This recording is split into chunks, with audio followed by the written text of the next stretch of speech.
Boa noite a todos, irmãos, graça e paz. Que maravilhoso, precioso é estar mais uma quarta-feira reunidos, em nome de Jesus. Ainda estamos aqui na gravação pelo celular, amém? Então você fica tranquilo em relação à alteração da luz, tá? Mas em breve estamos ajustando. Eu sou um filho amado de Deus, lutando contra os traumas e feridas da infância, né? Os abusos. Também estou lutando contra a baixa autoestima e com a inferioridade. Meu nome é Flávio. Seja você bem-vindo ao Celebrando a Recuperação, Hermelino Matarazzo, lugar seguro, lugar de partilhar, lugar de cuidado, lugar de pastoreio, lugar de honra um ao outro, né? Estamos aqui para ouvi-lo, estamos aqui a compartilhar um tema e nas salas ouvir, né? A cada questão, a cada situação de cada um com muito respeito, né? O que falamos aqui fica aqui, o que vemos aqui fica aqui. Então nós somos honrados por poder ter um lugar seguro, honrados uns pelos outros para poder partilhar das nossas questões emocionais. Eu acredito que você que é daqui do Hermelino Matarazzo, ou até você que está em alguma região, pode ter visto o link, né? O link do nosso culto de domingo. Foi extraordinário, falando aí sobre as questões dos pensamentos, foi muito profundo. Fiquei muito maravilhado, conversando com a Nadinha, admirando, falando com a Beth também, nossa pastora. Nós estamos nesse tema já há algum tempo, né? Falando dos prisioneiros da mente, os cárceres da mente. Então isso tudo tem a ver com pensamentos, né? E tão extraordinário o tema, me senti muito à vontade, tão profundamente assim, em todo o contexto, né?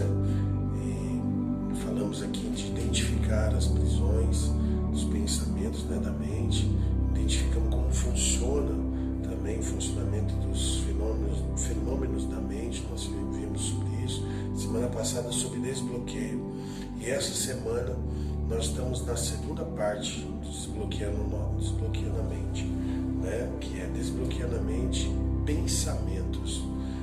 Peguei baseado no que já ouvimos, está tão fresco, o nosso pastor amado Nadinho, e falei para ele, vou usar seu conteúdo lá, porque vai ser extraordinário. Então, nós vimos o contexto da vida de Abraão, né, como um grande homem de Deus, ou seja, pai da fé. Deu uma recaída monstra, né, algo assim que ele até falou, puxa, foi monstruoso o que ele fez em relação ao contexto da vida da sua esposa, né, tá lá em Gênesis 12, depois nós vamos até compartilhar aqui a respeito, né, um pouquinho. Aliás, vou deixar para que você vá lá e medite, né, em Gênesis 12. Vá lá, dê uma lida, passe lá, que tudo que eu vou falar aqui você vai saber. O tempo aqui é curto, a gravação é muito rápida, então não dá para explorar tudo. Mas vou deixar você que se gostinho, para você abrir as lives, você vai ler e rever também os vídeos. Convido você a rever os cultos da manhã e da noite, porque vai abrir mais acessos ainda de janelas, lives, identificações, amém? Vamos ler os princípios aqui para se basear e nós vamos avançar aqui para o tema. Então vamos lá, nós estamos sobre o princípio 5, né? No caminho da nossa recuperação, princípio com base nas bem-aventuranças, princípio 5. Peço humildemente que Deus remova meus defeitos de caráter e voluntariamente me submeto a cada mudança que Ele queira fazer em minha vida. Felizes as pessoas que têm fome e sede de fazer a vontade de Deus. Mateus 5, 6. Aqui no 7 agora, reservo diariamente um tempo com Deus para autoavaliação, leitura da Bíblia e oração, a fim de conhecer a Deus, a sua vontade para a minha vida e obter a força para segui-la. Amém? Esse aqui são os princípios. Eu quero ler também aqui os 12 passos, né, que fala aqui, ó, o 6. Prontificamos inteiramente a deixar que Deus removesse todos os nossos defeitos de caráter. O 5 diz, admitimos perante a Deus, perante a outro ser humano, a natureza exata de nossas falhas. Quando nós reconhecemos nossas falhas, nós entregamos ao Senhor, com certeza Ele é o único que pode nos ajudar a manter bons pensamentos, janelas lights que vamos avançar com elas. Amém?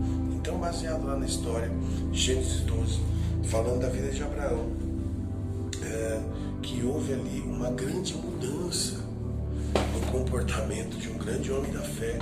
Pensa nisso.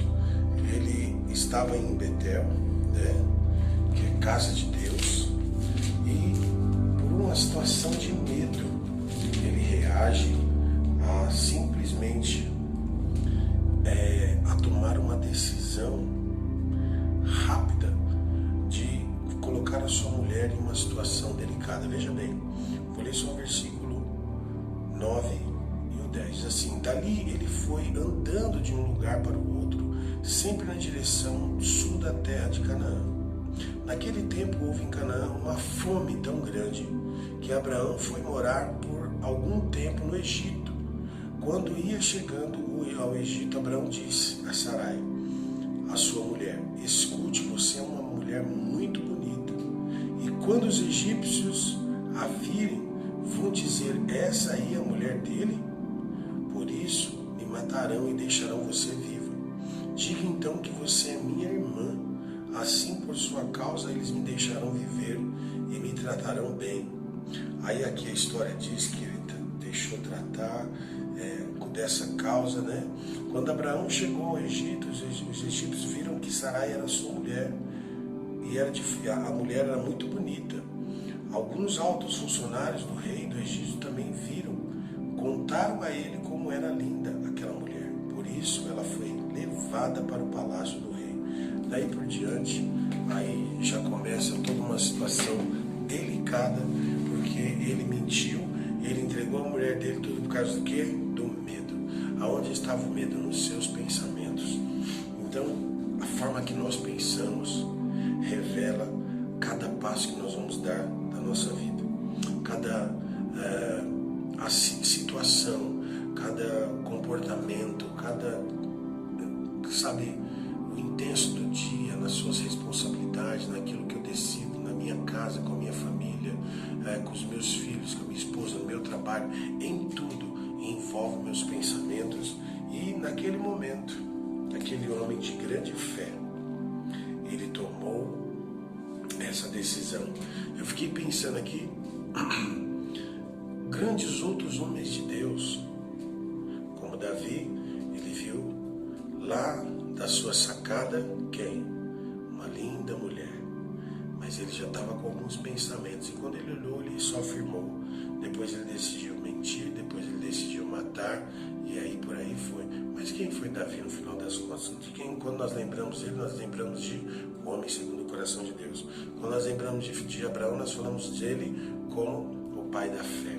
Quando nós falamos de Moisés, que também ele viveu sua rejeição, foi lançado fora e depois chegou até assassinar, o que nós lembramos? Moisés era um grande homem de Deus.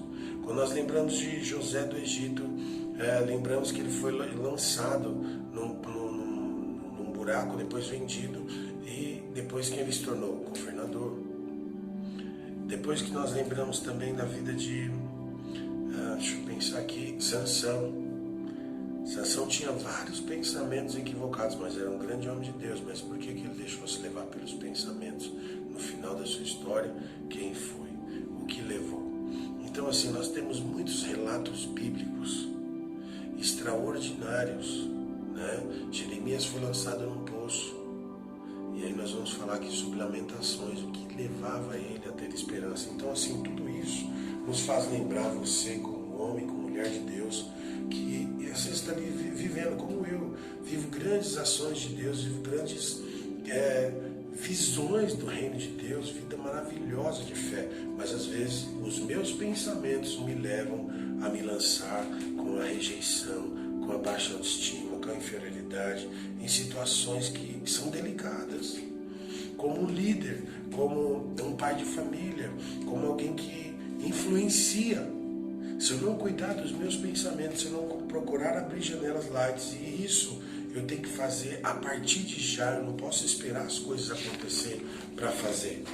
Porque quando eu espero para que isso aconteça, tudo isso vai ser mais difícil depois, porque eu posso desistir naquele momento. No momento que eu espero tudo cair para depois decidir, pode ser que naquele momento eu vá deixar essa coisa ruim. Assim, quando eu tinha os pensamentos equivocados lá atrás, o que me ocorria? Me ocorria que eu ia para alguma situação de fuga, né? E a partir dali, quem eu era? O que ocorria comigo, né? Então eu deixava tudo aquilo tornar-me uma pessoa simplesmente distante da verdade por não enfrentar as situações.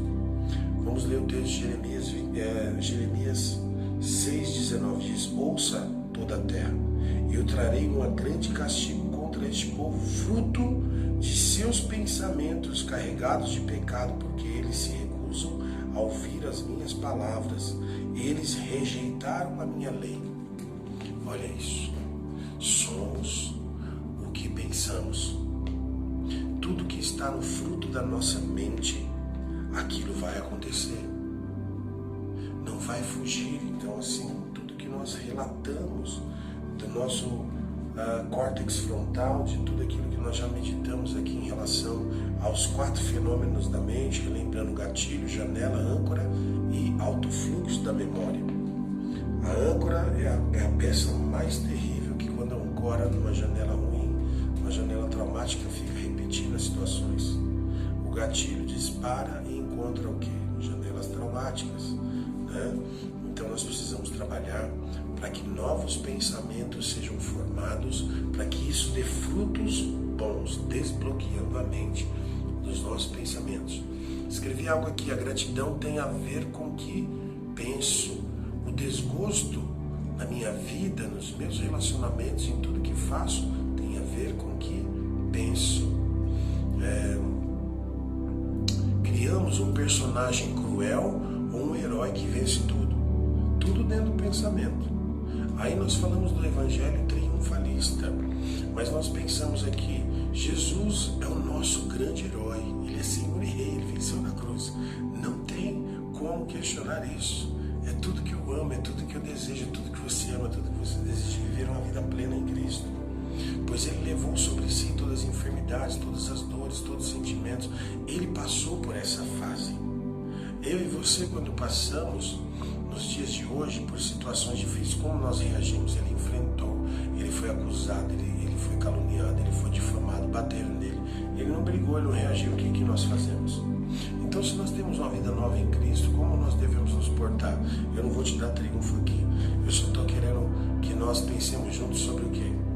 Quando eu lembro das coisas passadas, daquilo que está no fruto do meu pensamento, ainda eu reajo com os gatilhos e deixo que isso favoreça o pensamento errado, ou seja, vai para o uso do vício, das drogas, vai para a pornografia, vai para as compras, vai para a compulsão alimentar, compulsão pornográfica, vai brigar, vai se irar, vai ficar depressivo. O que vai acontecer? Qual a área de fuga que se dá quando você pensa? Você fica com medo, você não quer enfrentar nada. Ainda é assim que acontece quando você pensa em algumas coisas? Nós precisamos desbloquear, precisamos destravar isso. Porque em Cristo nós somos mais que vencedores. Mas quando hoje eu penso, estava escrevendo aqui, que quando eu penso assim, hoje eu tenho poder de poder, e você tem autoridade e poder também, para nós simplesmente chegarmos a lutar contra os nossos pensamentos. Pensar nas coisas do alto, diz Colossenses 3. Então nós podemos agora, como diz também no versículo lá, acho que é no 3 ou 4 de Colossenses 3, diz que faça morrer sua velha natureza. Então o que é necessário? Que a gente enfrente essa velha natureza, que a gente lembre das coisas passadas, sim, mas que a gente saiba lidar com elas. Em Cristo Jesus, nós temos na mente de Cristo novos pensamentos. Então, se isso não é verdade, quando na questão de que eu posso realmente trazer à minha memória o que me traz esperança, como nós vamos ler em Lamentações, eu posso trazer o que à memória? Cristo venceu na cruz por mim. Mas como vou lidar então com as questões passadas da minha vida? Enfrentando elas como Jesus enfrentou. Quando eu partilho, quando eu falo, quando eu sinto a dor, eu tenho aquele sofrimento que Cristo passou, mas às vezes eu não quero sofrer. Eu não quero enfrentar porque eu não quero sofrer a dor do trauma da infância, do abuso. Eu não quero sofrer as traições que eu sofri aqui há pouco tempo, recente, já estamos tratados de novo, glória a Deus. Mas porque eu estava cobrando, exigindo algo que eu queria sentir meu ego em paz, eu queria sentir o meu comportamento favorável a mim, eu queria ter o controle do sentimento. Mas Cristo, Ele não fez isso. Ele levou sobre si. E diz em Filipenses que ele era como um homem, ele não se fez como Deus. Ele passou por tudo até a morte em cruz. Para que hoje nós desfrutemos dessa verdade com a consciência nova, desbloqueando pensamentos equivocados para viver em Cristo como um filho amado, uma filha amada, recebendo essa verdade, mas lidando com ela. Quando eu não enfrento essas questões, quando eu não falo delas, o tamanho da minha dor é o tamanho da minha doença. Então se soma várias dores no corpo. Então hoje nós podemos enfrentar. Pessoas perguntam, falam, Flávio, mas isso já passou, Jesus levou na cruz, é verdade. Quando ele levou na cruz, e você não tinha entendimento, eu não tinha entendimento, porque assim, eu estou no Evangelho há 13 anos, eu vivi 20 no mundo. Quantos pensamentos equivocados eu fiquei lá? Aí tá bom, me converti, me batizei. Lindo tudo isso, maravilhoso. Hoje tenho uma vida plena com Cristo. É maravilhosa a vida que eu tenho com Jesus, minha família. Mas eu penso assim, eu nunca lidei com nenhum pensamento lá de trás. Eu não sei como vício. Glória a Deus, estou vencendo. Mas eu nunca lidei com os pensamentos dos traumas da infância. Eu nunca quis lidar com a minha baixa autoestima, porque eu joguei tudo na compulsão da droga. Hoje eu não falo mais, você não viu eu falando aqui de vício de droga, porque eu estou indo na raiz das coisas. E aí existem vários outros ciclos que eu vou fazer sobre várias outras áreas que ainda eu não quero nem falar de negação aqui ainda, mas eu já sei que eu preciso, já reconheço elas e preciso lidar. Há novos ciclos que eu vou enfrentar, porque desencadeou muita coisa. Então a fuga lá na droga, no roubo, nas distrações do mundo, era só porque eu não queria lidar com o trauma do abuso. Eu só não queria lidar com isso. Eu não queria lidar com a minha inferioridade, eu não queria lidar com a rejeição. Por isso, eu ia para trás dessas coisas. Como um cristão, eu me escondia debaixo de fazer várias tarefas e nunca dizer não para ninguém. Mas hoje não é que eu digo não, eu faço com amor, com alegria, sem peso. Faço com toda, livre para decidir, porque eu comecei a me enfrentar, eu comecei a falar dessas coisas. E eu peço que você faça isso. Nós vamos aqui já, nesse final aqui, bem rápido, nós vamos pensar em aqui algumas coisas. Quero ler o texto de Lamentações. Aqui, eu separei os textos, tá, irmão? Para ficar fácil. Lamentações 3:21 diz assim. Vou ler o 20 e 21. Eu nunca poderei esquecer tão horríveis quando me lembro, perco até vontade de viver. Já sentiu assim quando a gente lembra dos dias difíceis? Esse é Jeremias aqui. Esse é o Flávio, esse é o João, esse é uma Maria, esse é um fulano e um ciclano. Somos nós. Versículo 21. Eu quero lembrar aquilo que pode me dar esperança na vida. O grande amor de Deus nunca termina, o verso 22 diz. Então assim, o que nos traz esperança?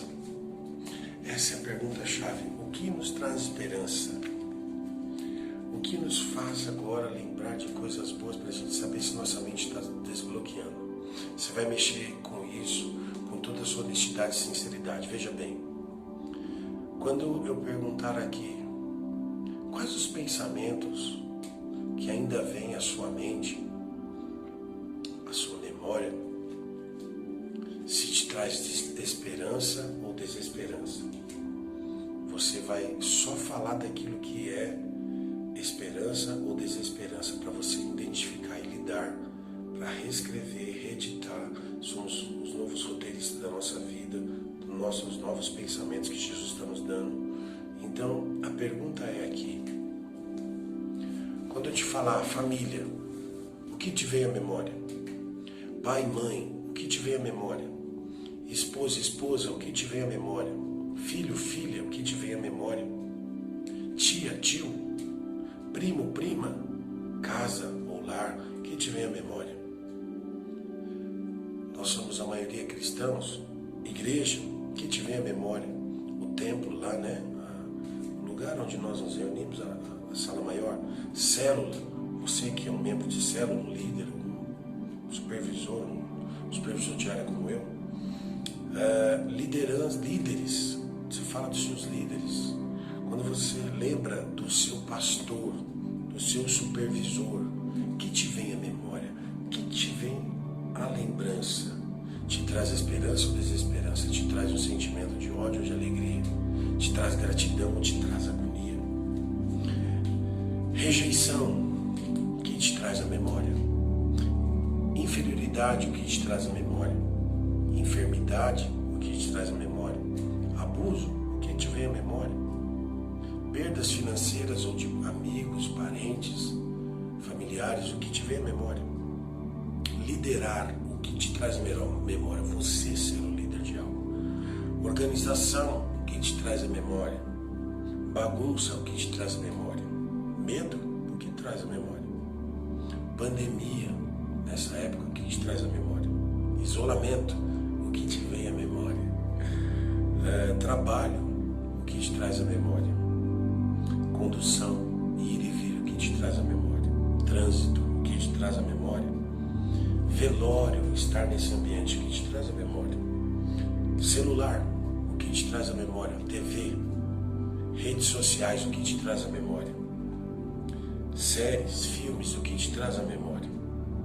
Eu não consigo relatar numa folha tudo aqui, mas eu creio que você vai se lembrar de algo, você tem liberdade de falar na sala agora sobre isso, sobre essas aqui. Pegue papel e caneta, escreva tudo que eu falei aqui, assista com muita atenção, escreva do lado, escreva tudo que eu te falei, e mais aquilo que você lembra, que te vem à memória, quando você fala nome tal que te vem à memória, ou o nome de uma pessoa que te vem à memória, e você escreve do lado, se é esperança ou desesperança, qual o sentimento, para saber e continuar o desbloqueio da mente nos pensamentos.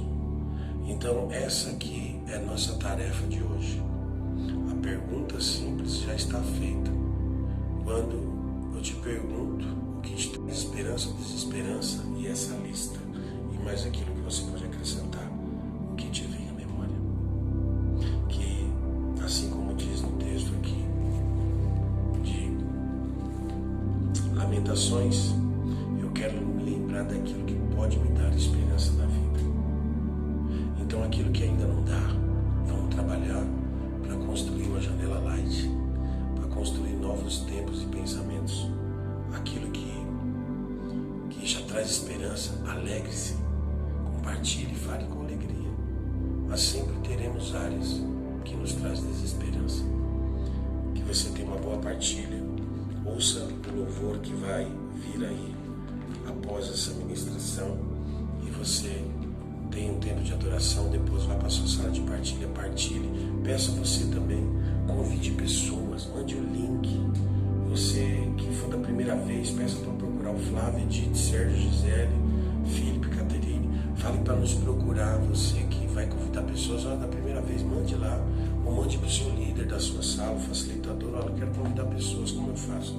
Fale com eles, mas convide pessoas. Essa é a época que nós podemos trabalhar com Celebrando dessa maneira. Nós temos gente de vários outros países até participando, de fora do estado de São Paulo. Então isso para nós é extraordinário, é sem limites. Então vamos trabalhar junto. Amo vocês, tenham uma boa partilha, seja profundo, seja honesto, profundo, arranque para fora, seja curado em nome de Jesus. Amém? Até já, nós estaremos juntos.